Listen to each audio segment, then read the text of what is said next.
Tapi yang ingin saya sampaikan adalah kacamata penegak hukum ini tidak bisa dengan kacamata kuda. Apakah ada kerugian yang lebih besar jika 928 ini diterapkan? Kalau ada kerugian itu, apalagi menyangkut nyawa jamaah, maka ini tidak lagi bisa dikategorikan sebagai kerugian, justru disebut sebagai penyelamatan. Toh apa yang dicita-citakan pada saat kuota tambahan ini diminta kan terrealisasi. Ada 10.000 jamaah yang berangkat menggunakan kuota haji tambahan.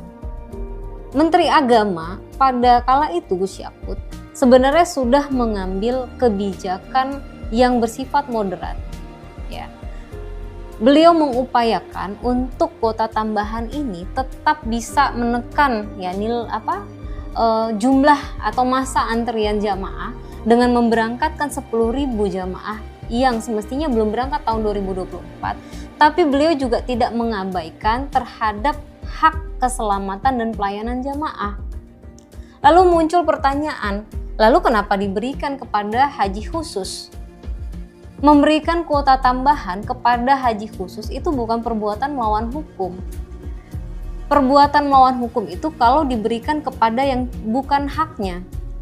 Kita lihat di dalam Undang-Undang Haji, jamaah haji Indonesia itu bukan hanya jamaah haji reguler, jamaah haji khusus juga adalah jamaah haji Indonesia, sehingga mereka berhak atas kuota tambahan. Ketika pada saat meminta kuota tambahan ini yang langsung melobi kan adalah Presiden Jokowi. Menteri Agama tidak dilibatkan ketika meminta kuota tambahan ini. Karena beliau sampaikan, andai pada saat itu beliau dilibatkan pada saat meminta kuota tambahan, maka tentu beliau sudah memberikan perhitungan teknis penyelenggaraan haji tahun 2023 seperti apa. Bagaimana kreditnya, padahal kuota tambahan pada tahun 2023 itu hanya 8.000. Sehingga pertimbangan teknis itu kan tidak bisa beliau mintakan ketika kuota tambahan itu masuk ke dalam wacana bahwa Saudi memberikan kuota tambahan 20.000, maka beliau harus berpikir keras, mengambil keputusan yang tepat, melakukan simulasi dan perhitungan teknis berapa angka yang mungkin mengakomodir jamaah haji reguler menggunakan kuota tambahan ini. Kalau kita ingat pernyataan dari John F. Kennedy Aziz, beliau sampaikan jangan ada kuota haji yang bersisa. Kalau tidak bisa diserap oleh jamaah haji reguler, berikan kepada jamaah haji khusus.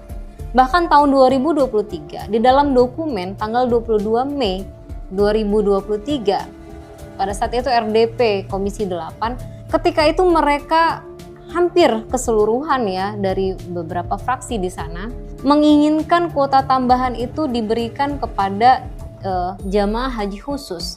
Katanya agar tidak menggunakan subsidi nilai manfaat haji. Pada 2023 Gus Yakut maunya seluruh kuota tambahan itu diberikan kepada haji reguler. Karena apa? Karena sudah pernah ada COVID sehingga lama tidak memberangkatkan jamaah ya, dan jamaah lansia itu sudah banyak sekali. Tapi saat itu DPR menginginkan itu untuk diberikan ya, mengusulkan untuk memberikan kepada haji khusus semuanya. Karena harus dipertimbangkan. Mereka sampaikan, Pak Yandri Susanto bilang, kita jangan menggali kuburan sendiri. Pemirsa, Indonesia mendapat tambahan kuota haji 2023 sebanyak 8.000 orang. Komisi 8 DPR RI mengisyaratkan tambahan kuota tersebut diprioritaskan untuk haji khusus dan pendamping lansia. Haji sudah kita bahas minggu lalu, 8.000 dari Kerajaan Saudi dan kita sudah setujui. Tinggal kita bahas masalah pembiayaannya. Biayanya siang ini dan besok kita akan sepakati sehingga 8.000 itu bisa terserap penuh.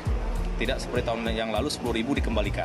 Nah, kita sudah bersepakat 8.000 tambahan ini wajib kita pakai, apakah itu untuk pendamping lansia atau untuk haji khusus, sehingga tidak ada yang tersisa. Kalau setiap kuota tambahan digelontorkan subsidi dari dana BPKH, maka sustainable dana manfaat itu akan sangat berbahaya dan itu akan merugikan jamaah tahun berikutnya.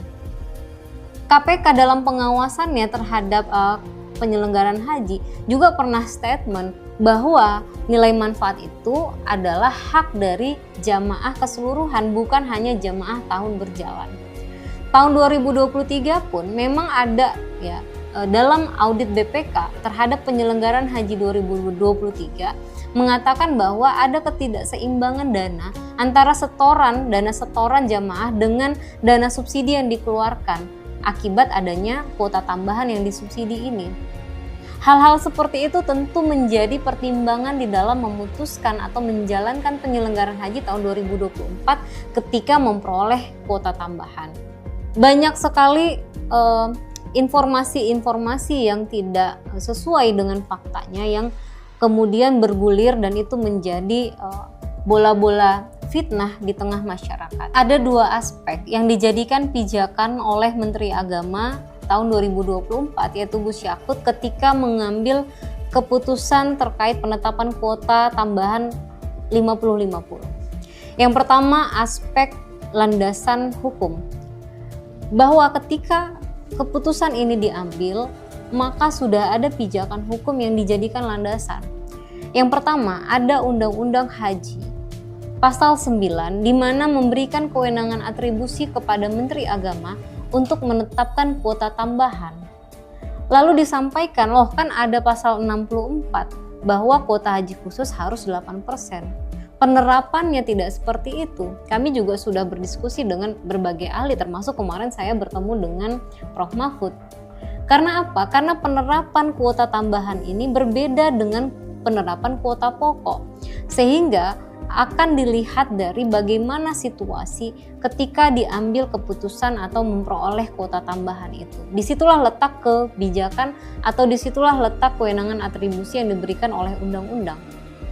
Kita nggak bisa bayangkan kalau ternyata kuota tambahannya sampai 50.000. Jangan berpikir ketika 20.000 itu diberikan oleh Saudi tidak berpikir bisnis. Ya.